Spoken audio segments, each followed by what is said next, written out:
Good afternoon, folks. I hope you're hungry for some juicy stories. Enjoy. Disclaimer: this post talks about suicide and abuse, etc. These events have affected the course of my life so greatly that I think it's time to write it down.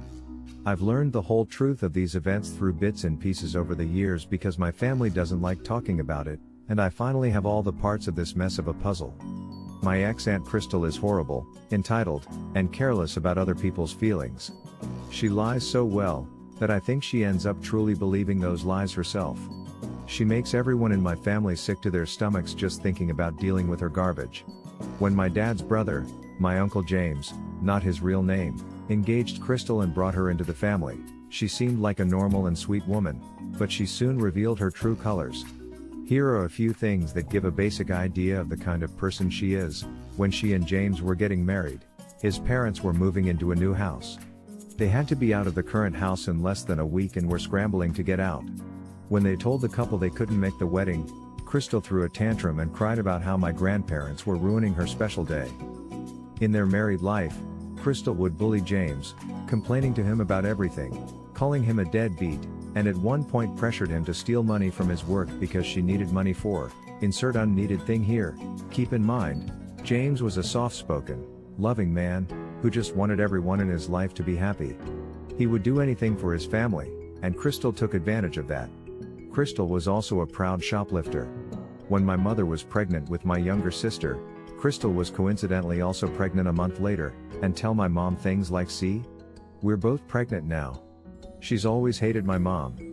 Eventually, she got tired of James and kicked him out, divorced him, and took custody, refusing visitation of my cousin from him or my family.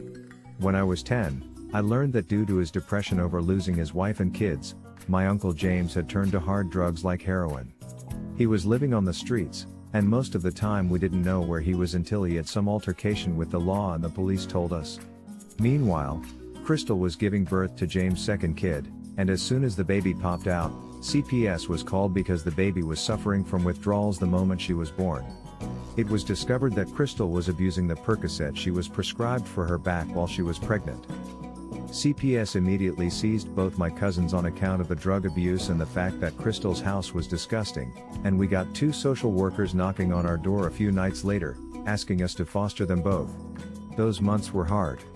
Crystal would constantly call my mother in a hysterical rage, accusing her of stealing my babies. Meanwhile, my already financially struggling family was taking care of a 5-year-old and a newborn baby. I learned later that my mother would cry herself to sleep sometimes. During her visits with the kids, Crystal would lie circles around the poor 5-year-old, telling him we were evil and that mommy didn't do anything wrong. This further confused my cousin. Meanwhile, the newborn suffered developmental delays due to being an opioid baby. After about 6 months, Crystal lied her way through court, claiming to be off drugs, she wasn't BTW, and somehow regained custody. She still hates us, despite practically raising her baby for the first 6 months of her life, and always is saying she's afraid we're gonna steal her kids from her. James went to rehab and remarried. Everything seemed fine.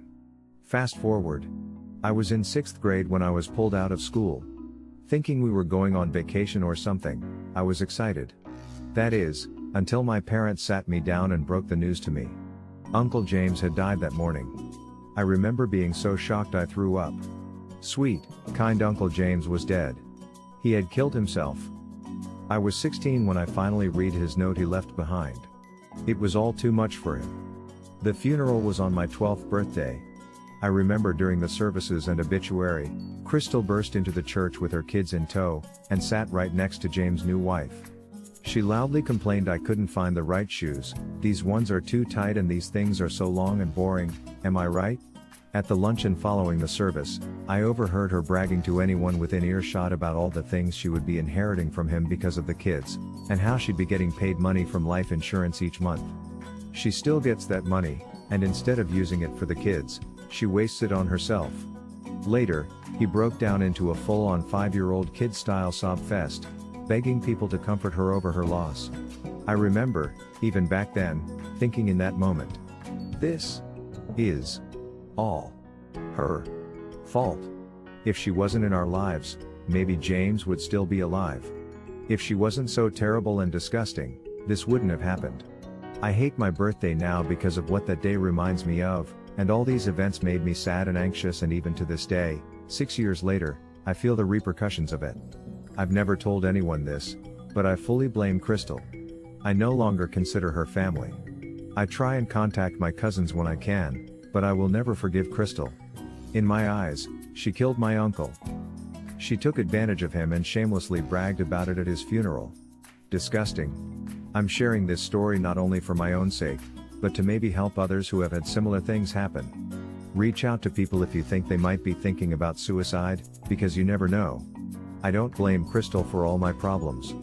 Maybe one day I can forgive her, but today's not that day, because writing this out years later, I still shake with anger. Crystal, if you somehow find this, screw you. You tore a family apart and now I need therapy.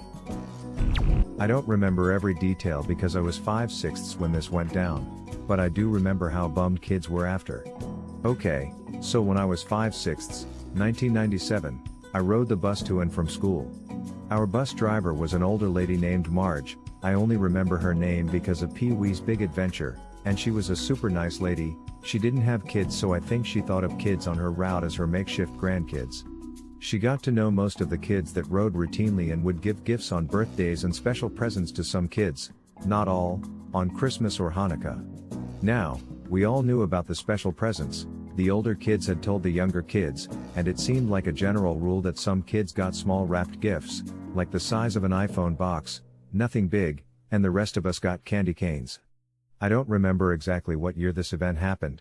I think I was maybe in the first grade, because I was very aware of the special gifts, and I know I had gotten a Barbie doll from her on my birthday, which landed just before school let out for summer break. Anyway, this happened just before Christmas break. Marge had already given special presents to the kids she always gave them to. It was after school, we were being dropped off at the bus stop, it was raining really hard, and I was already in a grumpy mood because the wind blew my umbrella inside out. Marge pulled up at the sidewalk, reminded us to put on our jackets and hoods, which caused her to take a few seconds to open the door. That's when this crazy entitled mother starts rapping her knuckles on the door, like really hard. Marge pulled that lever that opens the door, and even before it could open all the way, this M shoves the door open and stomps on and, according to my mom, shouts, "Why do you give presents to 4 kids and not my kids?" I honestly don't remember what this woman had said. I remember her yelling and all of us are silent and watching.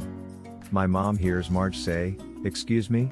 This M begins on a tirade of calling Marge a predator and accusing her of nepotism, which made her look extremely uncomfortable. As my mom said, she looked like she was shocked in an odd way. The M then says, "Are you touching these kids? Is that it? You're a molester. She's a goddamn molester." That's when someone's father gets on and yanks that crazy tramp off. I remember seeing her vanish like a magic trick, and then looking at Marge, who was crying. My sweet old bus driver was openly weeping and sobbing. It was sad and uncomfortable because at my age I didn't know what to do and I barely talked, so I didn't know what to say or if I should say anything to Marge. Marge allowed us to get off.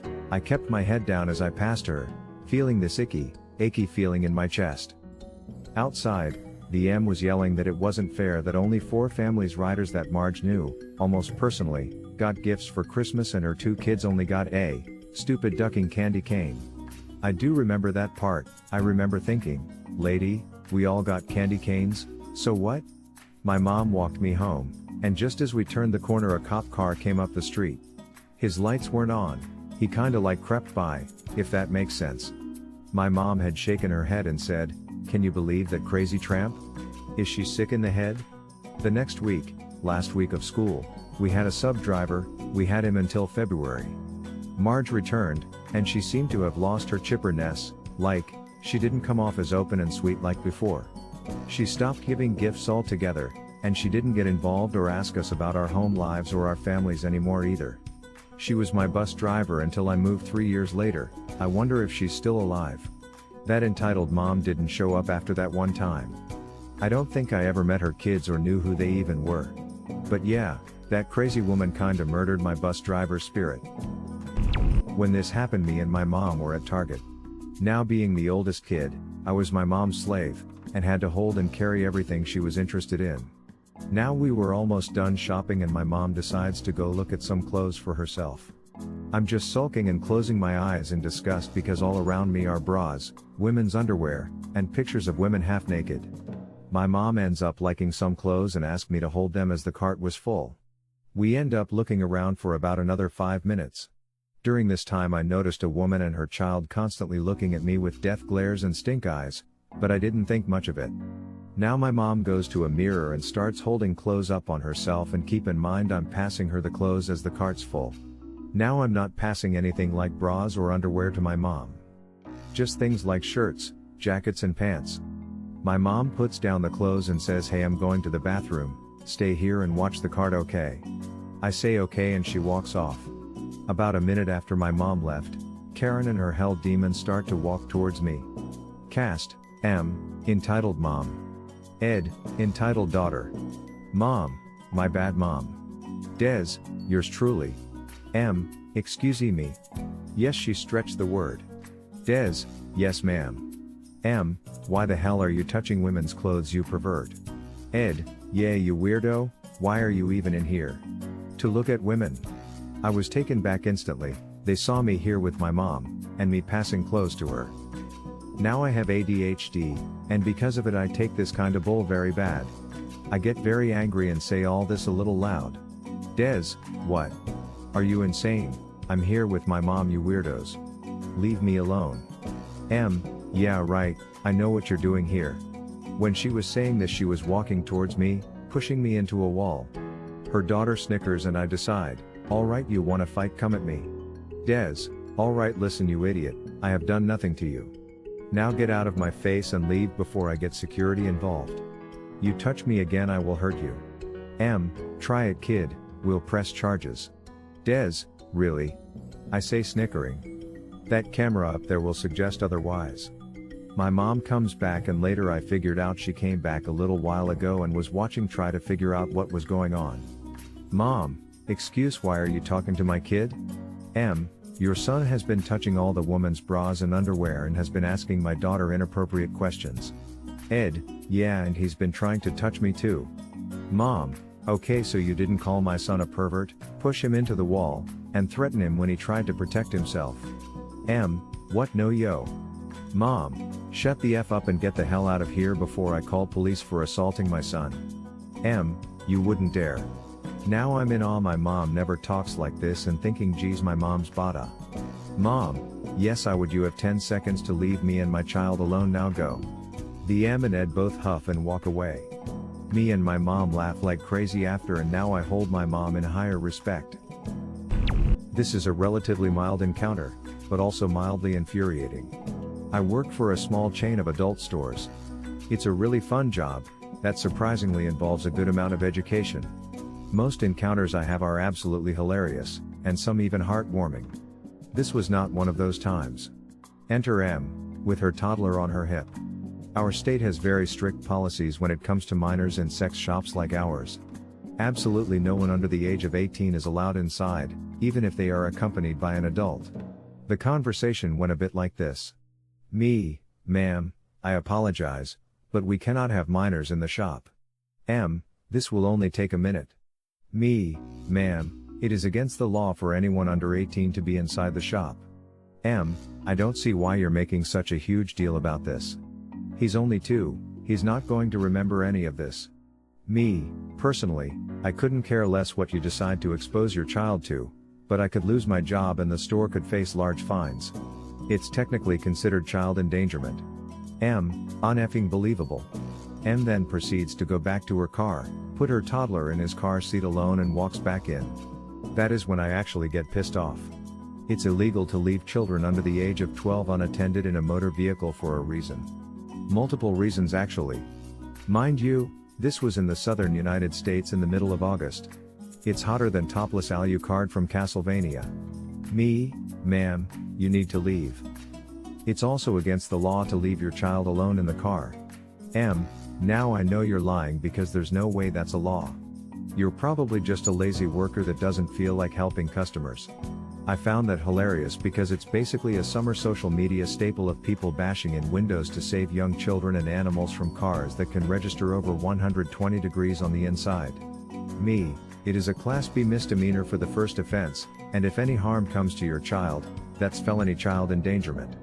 We have the law printed and posted in the back room because this is such a frequent issue. I will gladly get it and read it to you. I don't understand why you're being so unreasonable about this. He's only going to be by himself for just a few minutes. You need to mind your own damn business, and the only reason you're giving me crap about this is because I'm a single mom. Me, first off, half of our staff are mothers and they all know better than to leave their young children unattended in a ducking car. Get out of my shop now or I will call the cops. Something told me that this wasn't the first time she's had an incident regarding Leo's and her objectively bad parenting, because as soon as I mentioned the cops, her whole demeanor changed. She muttered under breath, calling me a fat ducking beach, and left. But not before rummaging in her backseat and dumping used diapers in our parking lot before speeding off. Out of random luck, my coworker had a grabber in her car from volunteer cleanups she did for her apartment complex. Naturally, both of us were just left flabbergasted. We've both dealt with white trash before, but she took the freaking cake, or in this case dirty diapers, and littered all over our storefront. Moral of the story, it's okay if you're horny. Just hire a effing babysitter. What did you think? What would you have done differently? Share your opinions in the comments. And if you enjoyed the stories, slap that like and subscribe button for more of them, and don't forget to support the original writers with an upvote. Links are in the description. Peace out, and catch you tomorrow.